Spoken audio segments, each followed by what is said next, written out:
Hello, dear keto friends, and welcome back to the channel.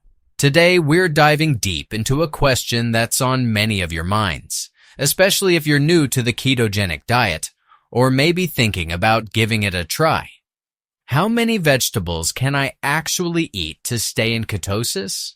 Is it really true that on keto you can almost only eat meat and fat, and should avoid vegetables? Let's take a really close look at that today. There are many myths surrounding the ketogenic diet. One of them is that vegetables are basically off limits because they contain carbohydrates. And yes, vegetables do contain carbohydrates, that's correct. But, and this is the big but, it depends entirely on which vegetables we eat and how our body handles them. The basic principle of ketosis is as follows. We reduce our carbohydrate intake so drastically, usually to under 50 sometimes even under 20 grain per day, that our body is forced to switch its energy metabolism. Instead of glucose from carbohydrates, it burns fat and produces ketone bodies in the liver. These ketone bodies then serve as an alternative energy source, especially for our brain. A spike in blood sugar, triggered by too many carbohydrates, would stop this process or at least slow it down significantly. Now, vegetables come into play. Why are green vegetables like spinach or broccoli often totally fine, while potatoes or corn don't really belong on the keto menu? The key lies in the fiber and the resulting amount of net carbohydrates. Net carbohydrates are the carbohydrates that our body can actually digest and convert into glucose, meaning they influence blood sugar. While fiber counts as a carbohydrate, it passes through our digestive tract mostly undigested and has hardly any impact on blood sugar levels. With many types of vegetables, the fiber content is very high. Let's take spinach for example. 100 green of raw spinach has maybe around 3.6 g of total carbohydrates, but about 2.2 green of that is fiber. That means there are only around 1.4 g of net carbohydrates left that could influence blood sugar. Compare that to 100 green of cooked potatoes, which have about 15 g of net carbohydrates, a huge difference. So this means we need to look at which vegetables are particularly high in fiber and have a low amount of usable carbohydrates. And there are a whole lot that are absolutely keto-friendly and of which you can often eat larger amounts. First and foremost are clearly the green leafy vegetables. Think of spinach, lamb's lettuce, arugula, Swiss chard, kale, and various lettuces like butterhead or iceberg lettuce. These varieties are extremely nutrient-rich and have very few net carbohydrates.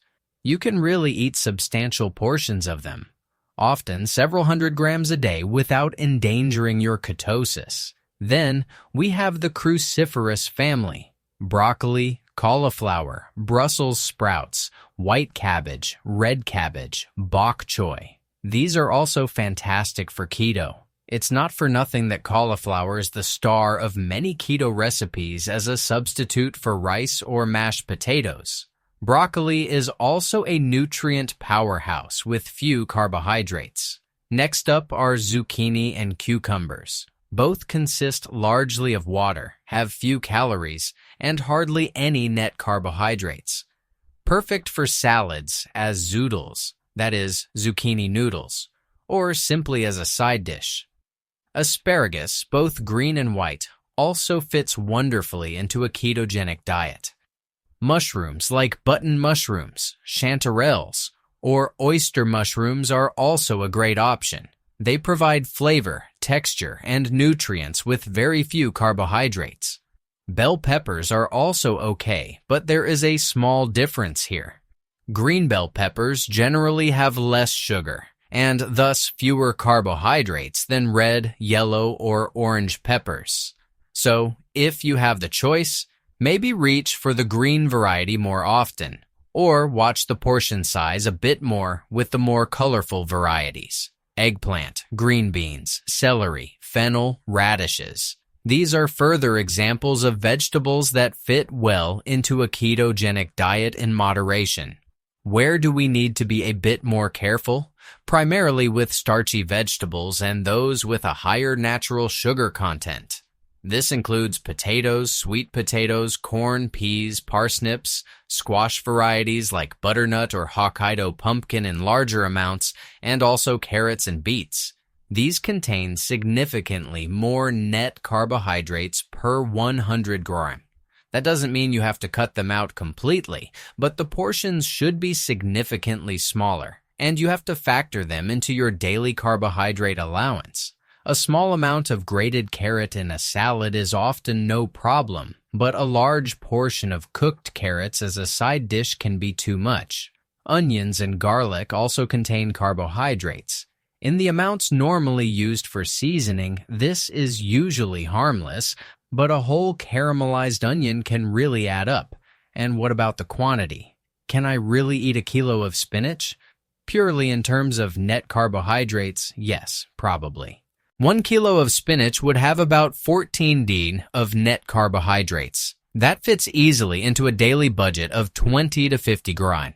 But it's not just about the carbohydrates. First, variety is important. Don't just eat spinach every day. Use the variety of keto-friendly vegetables to cover a broad spectrum of vitamins, minerals, and phytochemicals. Every vegetable has its own nutrient profile. Second, preparation plays a role. When you eat your vegetables, it's best to always combine them with healthy fats. A big salad with lots of olive oil dressing, broccoli baked with butter or cheese, spinach and cream sauce. The fat not only helps with the absorption of fat-soluble vitamins like vitamin A, D, E, and K.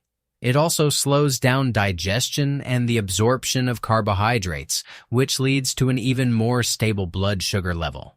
Furthermore, fat keeps you full and helps you reach your macronutrient goals on keto, where fat is the main energy source. Raw vegetables often have a slightly lower impact on blood sugar than cooked ones because the cell structures are still more intact. Third, listen to your body. Everyone reacts a little differently. What works without a problem for one person might interrupt ketosis for someone else. If you are unsure, you can measure your blood sugar or ketone levels after eating certain vegetables to see how your body reacts. However, this is usually only necessary at the beginning until you get a feel for it. In summary, yes, you can and actually should eat plenty of vegetables on your ketogenic diet. They provide important micronutrients, fiber for healthy digestion, and ensure flavor and variety on your plate. The fear of vegetables on keto is largely unfounded as long as you choose the right varieties. Focus on green leafy vegetables, cruciferous vegetables like broccoli and cauliflower, zucchini, cucumbers, asparagus, mushrooms, and bell peppers, preferably the green ones. Be more sparing with starchy vegetables like potatoes, corn, peas, and root vegetables like carrots or beets.